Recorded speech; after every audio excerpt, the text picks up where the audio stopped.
we need to know what to do that works and what to do that doesn't work instead of just being this team that like just full sends it 24/7. Like, but regardless of all that, like it's Valorant at the end of the day. So the only thing that matters is like hitting a headshot. And you know, if we're hitting if we're hitting a headshot with a high variance playstyle, then I mean we're gonna win every game.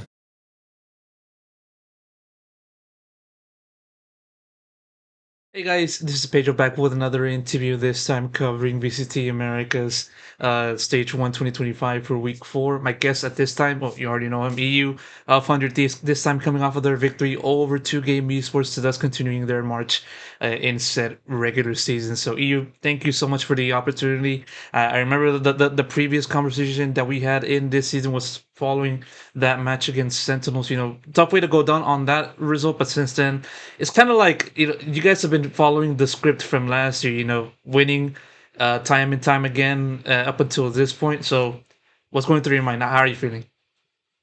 Honestly, chill. Sort of like taking a little bit of a new role in the team. We're trying to like reel back and like chill a little bit, be a little calm. And so honestly, like post match, you know, I'm not fucking screaming with energy or anything like that. Just relaxed, chilled. You know, we had crazy aim this game. I could definitely see it on the minimap every time I looked. And so yeah, it was a nice result, I guess. Yeah, I do know that because like coming into this match, it was your team against 2-game, and 2-game was on paper not a stronger team or not as strong team as you guys, but nevertheless like I guess that there's a little bit of that like confidence that maybe you guys would continue the momentum today, and you guys did exactly that. I mean, just looking at 2-game and the challenge that they showed to you guys, especially on that first map in Ascent in which it went to multiple overtimes. What do you feel was the biggest challenge that they showed to you guys in the series overall, not just focusing on map one? um, I kind of got this vibe watching their demos before we played the game that 2G after they lost their IGL, Zap, I believe, after they lost Zap, when I watched their attack sides, it didn't look like they played off of information very much. So, like, for example, the way that they'd play their attack sides just seemed very set. Like, especially on Ascent, for example, as well. There's a lot of like things that they kind of do that don't seem like they have any sort of like variance or change very much, which gives me the hint that they're a very set, structured team on attack, which is very good for um, you know, I guess punishing stuff because, you know, everything is set. There's not really a lot of holes with the way that you do things or the way that you take certain space. And so when they would do like any of like their set executes or like a set B split or something, it does get very hard. Something that was kind of like unlucky today is their Vice got ult like round 3 or like round 4, like very early in the half Yeah. on attack ascent. And we were playing to counter the Vice ult like every single round. Like we were playing out of sight, playing a flood in on like B, for example, on ascent. He just never used the Vice ult. You know, he kept it in his pocket for like 4 or 5 rounds or something like that. And you know, eventually Tony called like a second time out and he was like, yeah, he's not going to use his Vice bro. Just like play standard, we play insights, counter like their splits. And so, yeah, we swapped that up after we realized they weren't using their Vice and it did become a lot easier, I would say. But yeah, the biggest thing is that they do set struts, I would say, a lot on attack. I could be wrong. That's just me speaking from like what I can see Hmm. in their VODs. And so if you see certain utility patterns, like whenever they would come back late B to the KO knife B main, usually a pop, like KO didn't really fake a lot, I would say. And then whenever they changed certain variables in the way that they defaulted, like for example, the utility that they threw A main was always consistent. And then there was one round where they took A main in the round when we were on eco, but they added Teo nukes. And honestly, like because of how I know, they don't really like my hunch is they don't play too much off of info. We called an A stack on the round. They used Teo drone in mid from top mid. I mean, we stack A. We ended up getting the thrifty because of it. So like some surprises in the way that they do things, but to be honest, all things considered, it's not too surprising with their playstyle. I think once you guys got the hang of it, and trying to deal with like 2 games is set plays, I mean it kind of got easier later on down the series, especially on that second map in Icebox. It was just basically an avalanche, literally from the time 2-game won those first 3 rounds all the way to the very end, right? Yeah, yeah, I would say like even with their icebox, for example, kind of like re-clearing the space that they took was sort of like our game plan in this game, considering that they do a lot of set stuff. So like if they were to take B space or if they were to take A space, they're the type of team where they don't really leave an insert because they're not going to go back to the insert. They don't really like play off of information like that. And the thing is with Icebox is if you don't do that, for us on defense, it's really easy for me to just like Sova Dart re-clear B. Peter was coming over and he was throwing a square molly as well from Boiler. B players would re-clear B after they took it. We see nothing B, we stack A. And they would Mhm. end A every time.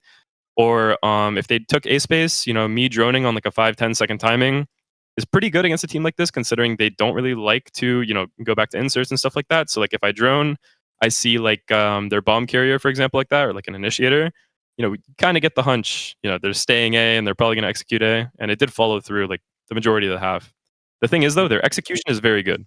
Regardless of how readable we were able to like figure out where they were going. The thing is like with Valorant, sometimes it doesn't really matter if you know where they're going if their execution is good, and I think that's what they've sort of bought into, and I think it's really good for the team. I think that's like the biggest thing that's helped improve them a lot and has gotten them the results that they've been getting recently.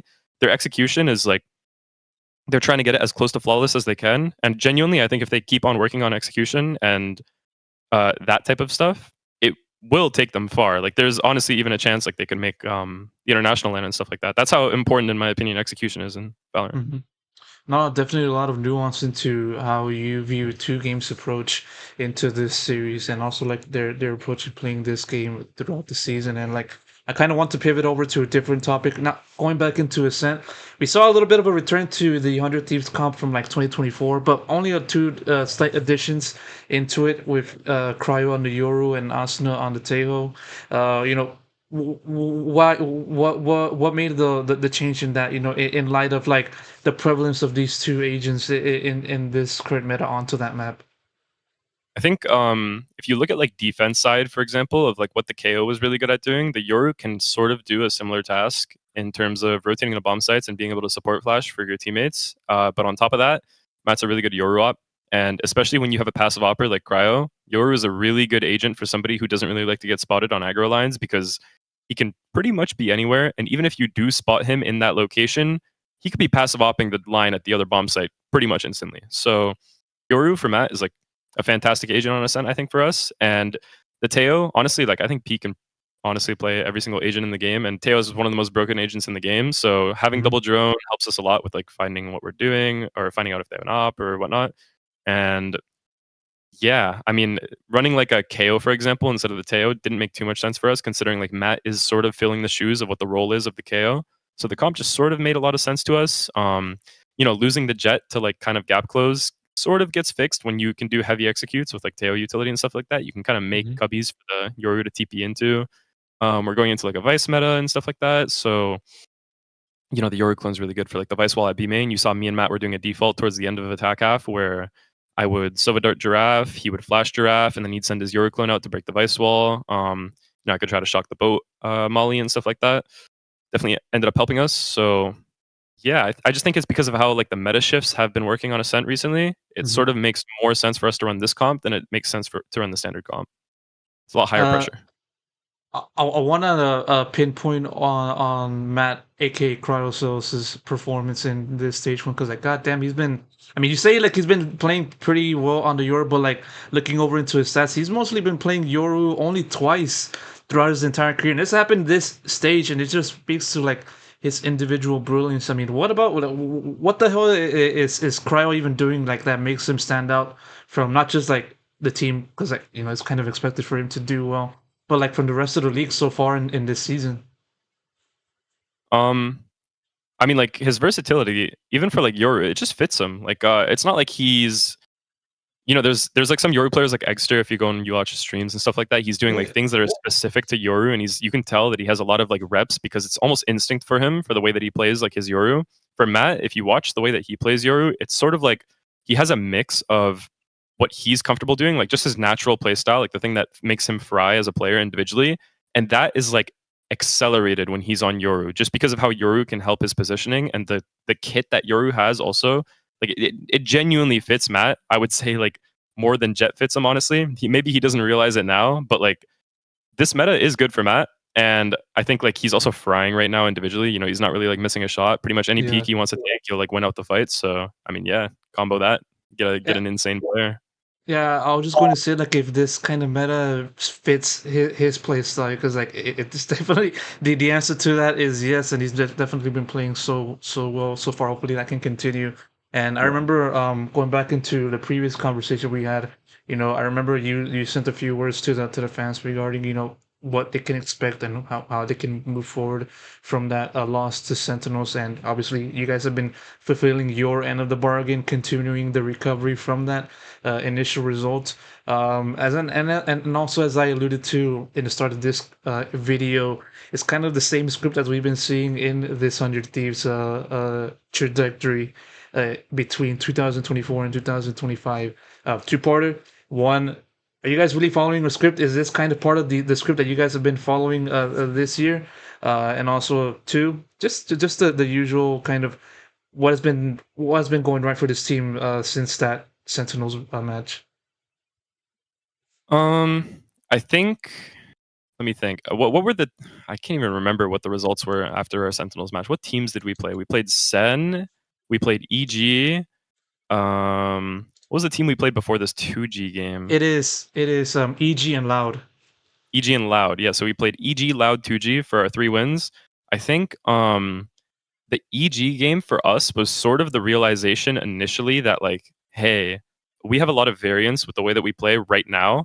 I feel like, for example, last year in stage 1, we were like pretty tight knit. Like a lot of our decisions were backed off of each other, and like if we were to flood or take fights, it would be because someone else is like taking focus or aggression like on the enemy players. Like everything was pseudo supported. Maybe it wasn't supported with utility or whatnot, but everything was sort of pseudo supported. And I think when we played our EG game after we lost to Sen and we played our EG game, it sort of solidified in our heads that like, hey, we have a lot of variance right now, and it would be best for us to sort of like simplify a lot more of these things because it's very hard for us to play with all this variance. The rounds become very random and it's hard to, I guess, like make plans and you know proceed in the rounds if timings are just being like um random, I guess. And so the EG and the Loud game sort of felt like that. I would say, like, especially when we went into Loud, we knew that they're all like really good players and they're all really talented individually. So it gave us all the more reason to make sure that we're playing with each other and like off of each other and whatnot. And we've been talking about that a lot in the last few weeks. I think like this 2G game, for example, if you watch the way that we played, when we play with like high variance, but we're hitting the shots, which is what happened this game. I mean, you can see some like crazy like rounds. For example, like Boosty was popping off today. Mhm. Matt, another good game as always. And so I don't think the variance is bad essentially if it's something that works. But for us, it's been a lot of like if we do have the variance and it doesn't work, we need to understand like, okay, that's where the round starts to kind of like fall apart, and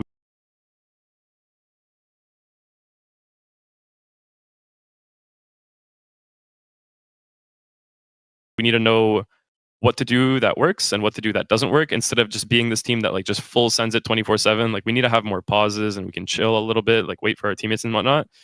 Um, but regardless of all that, like it's Valorant at the end of the day. So the only thing that matters is like hitting a headshot. And if we're hitting if we're hitting a headshot with a high variance playstyle, then I mean we're gonna win every game.